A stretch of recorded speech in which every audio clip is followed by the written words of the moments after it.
Bonjour à tous, sans oublier nos amis francophones et nos cousins canadiens.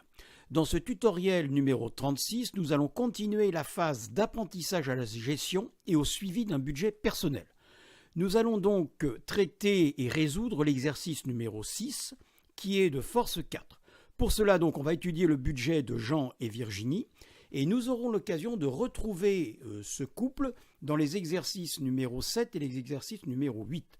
L'exercice numéro 7 traitera de la problématique du chômage en cours d'année et l'exercice numéro 8 traitera de la problématique de la séparation du couple en cours d'année.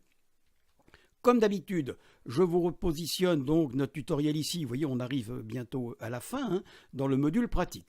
En vous rappelant que ici, vous avez l'architecture générale de l'action de formation Gérer son budget. Cette formation comprenant 3 modules, un module initiation, un module formation et un module pratique. Eh bien, nous retrouvons donc notre applicatif Excel de gestion pour résoudre notre exercice numéro 6. Nous allons donc tout de suite aller à l'énoncé de l'exercice. Alors l'énoncé de l'exercice, je fais comme d'habitude, je vais d'abord vous présenter rapidement Jean et Virginie et ensuite on rappellera un petit peu les règles donc, pour rédiger l'exercice. Donc Jean et Virginie, ils habitent Toulouse. Ils ont une fille de 8 ans, Marine. Jean est ingénieur à l'aérospatiale et Virginie est directrice des ressources humaines, donc dans une grande entreprise. Ils sont propriétaires d'une villa, ils sont sportifs, ils aiment bien, Jean aime bien faire du cyclisme et Virginie faire du théâtre. Ils ont une petite chienne Zorette que vous voyez ici, là, qui est très sympa. Et enfin, ce qu'il faudra se voir, parce que ça comptera bien évidemment dans leur budget, ils aiment bien chaque mois d'août faire une croisière en famille. Pour ce qui concerne maintenant l'énoncé de l'exercice, mais surtout la méthode de résolution, eh bien, on voit que dans un premier temps, ce que vous allez avoir à faire, c'est de positionner les éléments financiers, donc qui figurent sur l'onglet 2, dans l'onglet 3, qui est l'inventaire des ressources et des dépenses. L'onglet 2, je vous le rappelle, le voilà, mais on le reverra tout à l'heure. Alors, une fois que vous aurez positionné les éléments financiers sur l'onglet 3, ça c'est le premier temps. Dans le deuxième temps, eh bien, vous irez voir le budget prévisionnel pour voir s'il est bien en équilibre. Alors je vous rappelle qu'on est à l'équilibre en budget prévisionnel lorsqu'on est à une marge plus ou moins 1%. Et dans un troisième temps, donc, si ce budget n'était pas en équilibre, eh bien, il faudrait voir sur les dépenses non contraintes l'action que vous pourriez avoir. Le but, bien évidemment, et la finalité, c'est de revenir au quasi-équilibre. Bien, maintenant, nous allons donc aller voir les éléments financiers, donc l'énoncé. Voilà ici toute la situation financière donc, de Jean et Virginie. Donc ici, vous allez retrouver bien évidemment les ressources. Je vous ai mis donc partout dans les petits cartouches ce que vous avez à faire. Mais je ne vais pas tous vous les relire parce qu'on en est déjà quand même au 6e exercice. Donc ici, comme d'habitude, je vous le rappelle quand même, les dépenses, bien sûr, avec ici, attention, nous sommes en semestriel. Donc si vous avez 350 ici, ça va vous faire en réalité 2 fois 350. Parce que vous voyez, si on prend ici la cantine scolaire elle est en février, mais elle est aussi en septembre. Bien, donc on continue ici. Là, vous avez ici tous les éléments donc, pour remplir l'inventaire des ressources et des dépenses. N'oubliez pas ici, bien sûr, de reporter donc, les soldes du compte en banque et du livret A en début d'année. Une fois que vous avez ici tous vos énoncés, eh bien, vous allez aller remplir, bien évidemment, l'inventaire des ressources et des dépenses. Ça, c'est vous qui allez bosser là. Et vous irez surtout bien voir ici, Arthur, comment il se comporte. Est-ce qu'il est en rouge ou pas en rouge ? Ensuite, vous jetterez un petit coup d'œil, bien sûr, sur la programmation mensuelle des ressources. Et ensuite, vous irez voir un petit peu la programmation donc, des dépenses. Encore une fois, les zones grisées, faites attention, ce sont donc des dépenses qui sont hors dépenses mensuelles. In fine, comme on dit, vous irez voir le budget, le bilan prévisionnel, et là, vous verrez un petit peu la physionomie générale. Tout de suite, Arthur, ici, vous l'avez en 2 fois, Arthur, rouge, normalement ici c'est en vert, normalement c'est en vert, et puis vous étudierez aussi un petit peu l'évolution des soldes et la répartition des dépenses. Donc maintenant, nous allons passer, je vais dire dans le dur, maintenant c'est vous qui allez bosser. Donc je vous laisse faire cet exercice, et moi je vous retrouve tout de suite pour vous commenter l'énoncé. Bien, plus exactement, c'est le corrigé que je vais vous expliquer. Donc, on va regarder un petit peu tout ce que vous avez positionné donc, au cours de cet exercice. Vous avez bien positionné ici les salaires, pas de problème. La prime de gens semestrielle, on a vu, elle est en juin et en décembre. Tout est bien positionné. Vous avez bien repris ici les soldes, donc pas de problème. On regarde un petit peu les dépenses mensuelles bien positionnées. Donc, pas de problème, tout ça c'est automatique, ça se reporte. Là, par contre, vous avez bien positionné tout ce qui est hors périodicité mensuelle. Et là, nous regardons Arthur. Et nous constatons qu'il est content. Il est content parce que ici, nous sommes en vert. Et il nous dit d'ailleurs, on va avoir un petit supplément, un petit rab de 611. Mais ça, nous verrons après. Donc, pour le moment, vous avez bien effectivement saisi toutes les informations sur l'inventaire des ressources et des données. On va aller jeter un coup d'œil maintenant sur la programmation des ressources. Programmation des ressources, eh bien là, comme toujours, c'est assez simple. Tout ça, ça se reporte automatiquement. Vous avez bien reporté la prime de Jean et l'intéressement de Caroline donc en décembre.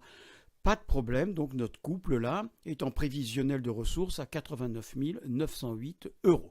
Nous allons aller voir maintenant les dépenses. Les dépenses, eh bien là, on ne va pas trop s'attarder, toujours pareil, tout ce qui est mensuel, c'est reporté automatiquement. La cantine, par exemple, eh bien là, c'est 2 fois dans l'année, c'est bien positionné. On va regarder ensuite, l'épargne est intéressante, vous voyez, ils mettent 800 € d'épargne sur le livret A, sur l'assurance vie, la retraite complémentaire et l'assurance décès. Voilà, donc ils sont prévoyants. Donc maintenant, on va aller voir le bilan prévisionnel. Eh bien écoutez, bravo, Arthur est content. On retrouve bien nos 611 qu'on avait déjà un petit peu vu donc dans l'indicateur sur l'inventaire des ressources et des dépenses. Mais là, on applaudit des deux mains. Alors, on va voir maintenant. On regarde bien, ici, on est en rouge. Mais, comme d'habitude, ce sont des petits trous de gestion. Ça ne nous pose aucun problème parce que bien évidemment, comme je vous le dis à chaque fois, le solde bancaire est créditeur, donc on n'a aucun problème. Ensuite, qu'est-ce que l'on revoit? On voit bien qu'ils ont bien positionné leur épargne et que cette épargne, quand on regarde la répartition des dépenses, eh bien leur épargne est de 11%, donc ce qui est vraiment très bien puisqu'on dit qu'une épargne de précaution, en moyenne, il faut que ce soit à peu près de 10%. On regarde aussi les soldes du mois, donc on retrouve notre petit creux ici au mois d'août, c'est bien normal, c'est leur croisière, elle leur coûte cher. Et on regarde bien ici aussi donc l'évolution des reports. Nous n'avons aucun problème puisque comme vous voyez le 0 est ici et que notre courbe des reports est toujours positive. Donc voilà un budget qui me semble très très très bien. Et vous voyez ici donc le positionnement des enveloppes mensuelles qui ont été calculées automatiquement par donc l'applicatif de gestion. Nous allons aller voir comment elle se positionne en janvier. En janvier, eh bien, elle se positionne directement ici. Donc je vous rappelle que c'est le positionnement automatique des enveloppes de chaque nature de recettes et de dépenses. Vous voyez, là, je n'ai pas été assez loin, je m'en excuse. Voilà, de chaque nature de recettes et de dépenses. Ici, je vous rappelle, vous êtes dans un suivi de 2e niveau, donc vous êtes dans un suivi évolué, parce que nous allons suivre au niveau de chaque nature de dépense aussi sa recette, sa ressource, puisque nous l'avons ici.